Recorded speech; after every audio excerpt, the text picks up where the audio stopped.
আলহামদুলিল্লাহ আল্লাহর রহমতে বর্তমানে ওনার ক্যান্সার মার্কার টেস্টগুলো সম্পূর্ণরূপে নেগেটিভ। মানে ওনার শরীরে বর্তমানে কোনো প্রকার ক্যান্সার নাই এবং উনি ব্লাডও আলহামদুলিল্লাহ আগের থেকে অনেক ভালো আছে।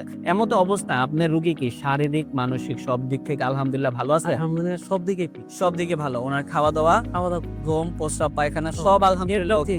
সব আলহামদুলিল্লাহ ভালো। আসসালামু আলাইকুম ওয়া রাহমাতুল্লাহি ওয়া বারাকাতুহু। আমি doctor Mohammad Aslam, BHMH, BHP Dhaka, BHMH on course Dhaka বিশ্ববিদ্যালয়। বর্তমানে বিশ্বনন্দিত ক্যান্সার চিকিৎসক অধ্যক্ষ ডক্টর এস এন সারোয়ার স্যারের চেম্বার গণস্বাস্থ্য হোমিওতে ক্যান্সার চিকিৎসক হিসেবে নিয়োজিত আছি। আল্লাহর রহমতে আমি আপনাদেরকে আজকে পরিচয় করিয়ে দিতে যাচ্ছি এমনই একটা পেশেন্টের সাথে যিনি আল্লাহর রহমতে ক্যান্সার রোগ থেকে সম্পূর্ণরূপে আরোগ্য হয়েছেন। চলুন আমরা সরাসরি ওনার কাছে চলে যাচ্ছি। আসসালামু আলাইকুম।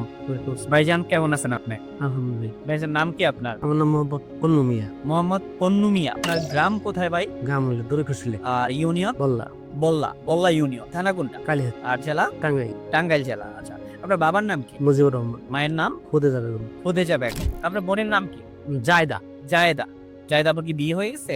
বিয়ে হয়েছে। আপনার স্বামীর নাম জানেন? স্বামীর নাম খসরু মিয়া। খসরু মিয়া। আপনাদের এলাকাতেই বিয়ে হয়েছে না? আমার ফুফাতো ভাইয়ের সাথে বিয়ে। ফুফাতো ভাইয়ের সাথে। তার মানে আপনাদের খোঁজ করলেই ওনাকেও পাওয়া যাবে। হে সমস্যা নাই পাশাপাশি। আচ্ছা। ওনার কি সমস্যা ছিল ভাই সর্বপ্রথম? সমস্যা ওনার হইলো হঠাৎ করে পেটে ব্যথা হয় এবং কি পেশাবের সাথে ব্লাড আসে। প্লাস প্রস্রাবের সাথে ব্লাড। ব্লাড আসে, তখন আমরা সদর হাসপাতালে নিয়ে যাই। ওইখান থেকে তারা পরীক্ষা করে বলে যে এনার এই কিডনিতে টিমার আছে। তো আমরা তখন উন্নত চিকিৎসার জন্য আমরা মির্জাপুর কুমেদানি হাসপাতালে নিয়ে আসি। কুমুদিনী হসপিটালে। হ্যাঁ, মির্জাপুর কুমেদানি হাসপাতালে নিয়ে আসার পরে ওনারা পরীক্ষা নিরীক্ষা করে বললো যে টিমারে ওটা অপারেশন করতে গেলে একটা কিডনি ওনার ফেলে দিতে হবে। তখন আমরা অপারেশন করাইলাম আর কি। অপারেশন করানোর পরে তারপরে ওটারে বায়োপসি করবার নিয়ে দিল, যে এটার মধ্যে দেখা যায় যে ভাইরাস আছে কিনা বা ক্যান্সারের যে জীবাণু আছে কিনা। তো ঢাকাতে পাঠাইলো। ওখান থেকে ওইটা রিপোর্ট গেল যে ওনার ক্যান্সার আছে। পরে ওই বললো যে আমাদের এখানে এটার চিকিৎসা মানে এটার দাপটা ছিল ফুর করে মানে এবার লাস্ট টেস্ট ছিল। লাস্ট টেস্ট বললো যে আমাদের এখানে এটার চিকিৎসা হবে না, আপনারা ওই এই মহাখালীতে যাও। মহাখালী ক্যান্সার হাসপাতালে পরে আমরা ওনারে নিয়ে আসলাম। আমার বোনের মহাখালী হাসপাতালে নিয়ে আসলাম। মানে অপারেশনের পরবর্তীতে মহাকালী নিন।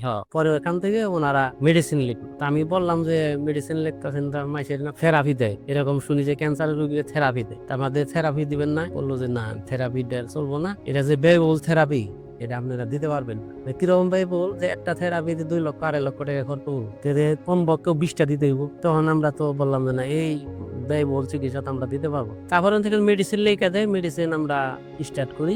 মেডিসিন খাওয়ার পরে 1 মাস খাওয়ার পরে রোগীর কোনো উন্নতি হয় না। যে ওটা মেডিসিন খাইলে পারা মানে কোনো খানা দানাই করতে পারে না, মুখটা মানে একবারে জ্বলে যায়। ওটা তো বললো যে এই ট্যাবলেটটাই থেরাপি, যে ক্যাপসুলটা মানে ওরাল কেমন যেটাকে আমরা বলি খাওয়ার মাধ্যমে। এটা তো ওটা খাইলে ওরা পানিটাও খাইতে পারে। রোগীর হালাত খুব খারাপ। এর মধ্যে আপনাদের এই গণস্বাস্থ্য হোমিওর একটা ভিডিও আপনি পাইছেন আর কি। আচ্ছা। পাওয়ার পরে আমি যোগাযোগ করি, পরে এখানে আসি। তো আল্লাহর রহমতে আপনি এই যে চিকিৎসা করলেন, আমরা কত মাস পরে আপনাকে পরীক্ষা দিয়েছিলাম? 4 মাস করে। 4 মাস পরে আমরা আপনাকে পরীক্ষা দিয়েছিলাম। 4 মাস পরে পরীক্ষার রিপোর্ট গুলো কি আসছিল? 4 মাস পরে পরীক্ষার রিপোর্ট তো ভালো আসছে। এটা ছাড়া আমরা এই ক্যান্সারটাকে আরো কঠিনভাবে আইডেন্টিফাই যে আর তো অন্য কোথাও কি আছে কিনা সেটা দেখার জন্য আমরা ক্যান্সারের যে মার্কারগুলো আছে সেই মার্কার টেস্টগুলো আমরা এখানে করেছিলাম। আলহামদুলিল্লাহ আল্লাহর রহমতে বর্তমানে ওনার ক্যান্সার মার্কার টেস্টগুলো সম্পূর্ণরূপে নেগেটিভ। মানে ওনার শরীরে বর্তমানে কোনো প্রকার ক্যান্সার নাই এবং উনি ব্লাডও আলহামদুলিল্লাহ আগের থেকে অনেক ভালো আছে। এমত অবস্থায় আপনার রোগী কি শারীরিক, মানসিক সব দিক থেকে আলহামদুলিল্লাহ ভালো আছে? আলহামদুলিল্লাহ সব দিকে ভালো। ওনার খাওয়া-দাওয়া, ঘুম, প্রস্রাব, পায়খানা সব আলহামদুলিল্লাহ ভালো। আচ্ছা, আপনি যে আমাদের এখান থেকে চিকিৎসা করে আল্লাহর রহমতে ভালো হয়েছেন, এই বিষয়ে জাতির কাছে কি বলতে চান যদি কিছু বলেন? জাতির কাছে বলতে চাই, এলোপ্যাথি চিকিৎসা করে যে ব্যয়বহুল, তারপরেও নিশ্চিত মৃত্যু আমাদের ওইখানে আরো ঘটছে।